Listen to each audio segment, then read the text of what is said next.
Penelope Cruz and Javier Bardem in a scene from Everybody Knows, directed by Asghar Farhadi. Credit Memento Films, May 10, 2018, Cannes, France, Disruptive.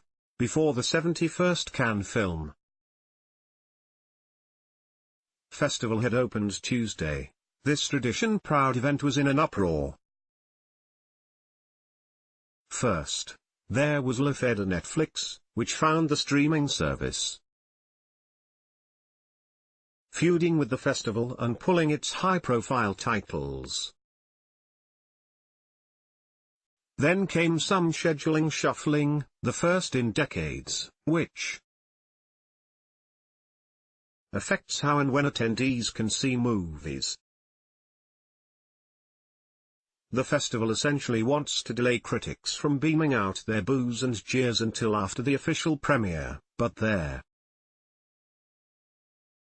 changes were so anxiously received that the festival sent a 1,400-word communiqué assuring attendees that all would be fine. Promise.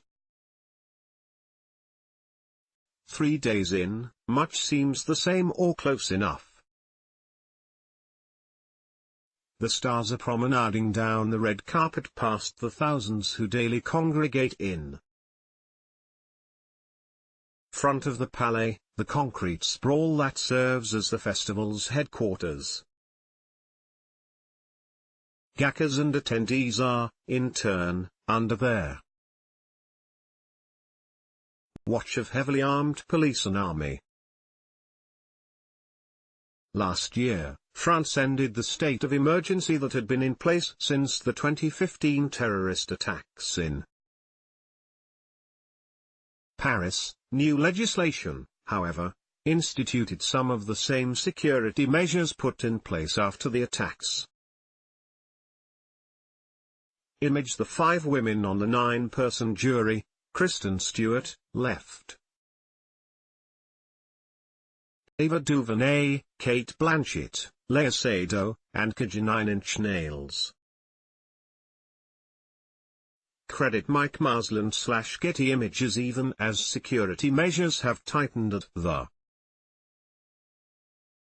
festival, the guards searching our bags seem friendlier.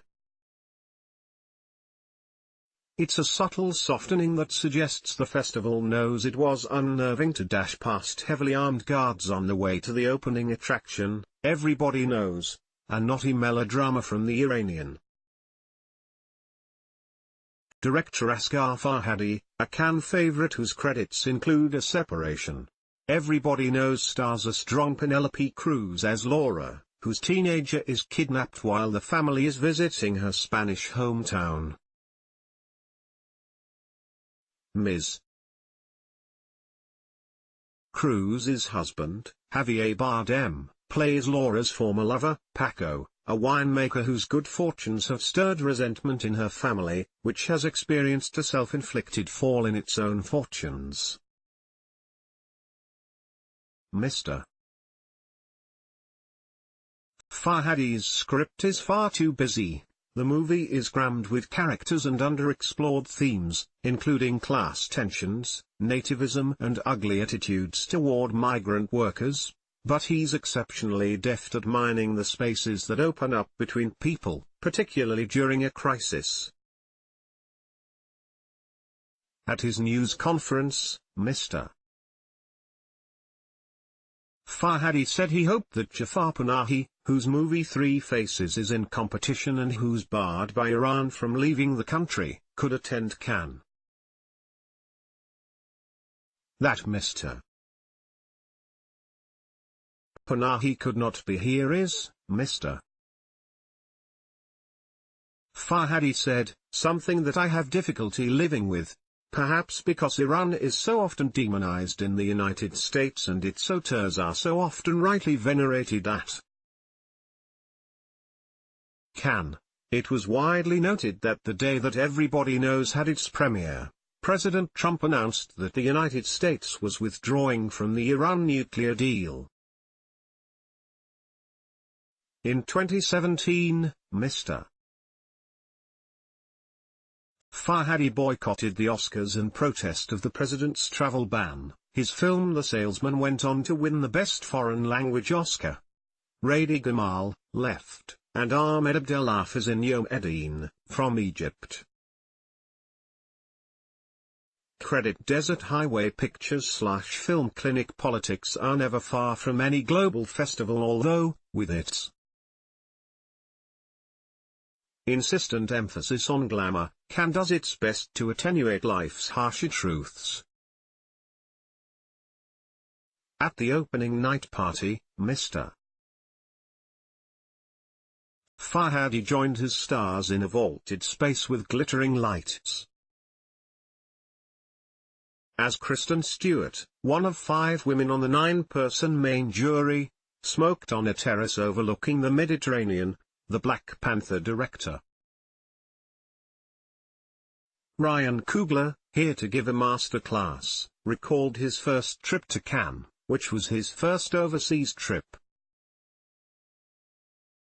He then introduced himself to Benicio del Toro, who's leading another jury. The festival often takes a few days to get its groove on, and this year is no exception. The movies have been fine if often familiar, including A.B. Shawky's Yom Edin, a misty, feel-good Egyptian road movie about a leper who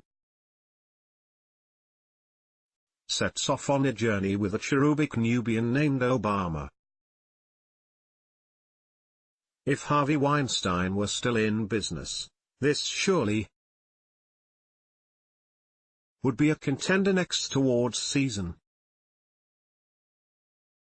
The most surprising thing about this bright, cheerful, inevitably moving movie is that it is in the main competition, a programming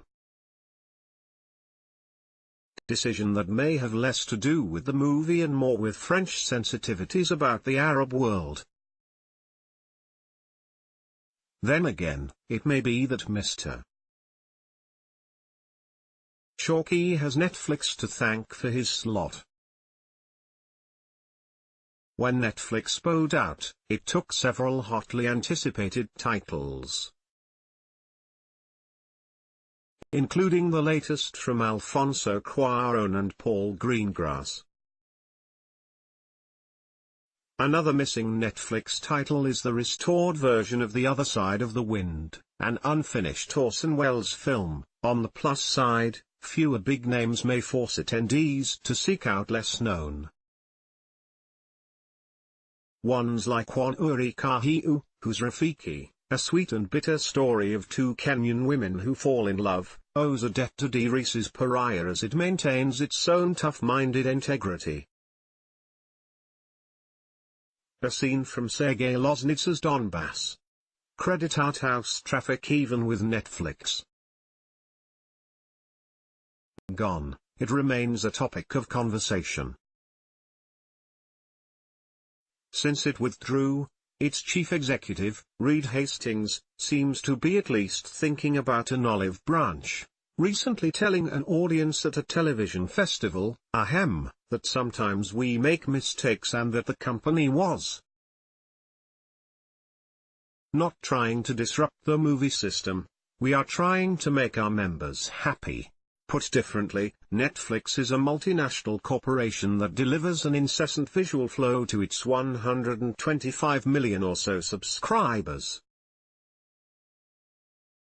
Cannes shows movies to other industry professionals seeking to serve their own audiences.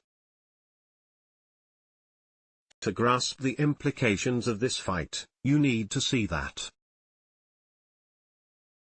Cannes is very much France itself, economically, politically, culturally. François Nissan, the Minister of Culture, wrote in the official catalogue, "This year, I would like to showcase a special cause, gender equality, which will be difficult at a festival that fails to champion the work of women as much as it should." The board of directors of Cannes includes representatives from French organizations across the entertainment industry. Last year, one of these, the Theatrical Exhibitors Guild FNCF, protested the festival's inclusion of the Netflix titles Okja and the Meyerowitz stories, new and selected, because it wouldn't be releasing them in French theaters. So, it's complicated, which is why it is exasperating that the face-off between Cannes and Netflix is too often merely framed as evidence of French intransigence, of a fusty festival not being hip to the demands of the young audience. The system known as the French cultural exception works, at least for some in the industry. Right now, movies that open in France need to play in theaters 36 months before they start streaming. That might seem an outrageous eternity for on-demand appetites, but this rule is part of a European Union system that helps finance European movies and TV, bringing work to big and small screens. Maybe the system needs to change, or maybe Netflix does, or maybe both. Whatever the case, worries about the dominance of the American entertainment industry have long been a refrain in France and elsewhere. While quotas, taxes and protective measures can seem, well, foreign to some Americans, consider that last. Weekend Avengers: Infinity War was the top box office draw everywhere from Australia to Ukraine. The people who benefit the most from this global domination are those on the board of the Walt Disney Company. Meanwhile, I am still thinking about Donbass, a harsh, mordant Ukrainian movie from Sergei Loznitsa that feels very Cannes. Correction: an earlier version of this article and a picture caption misstated the number of the Cannes main jury members. It is 9, not 8.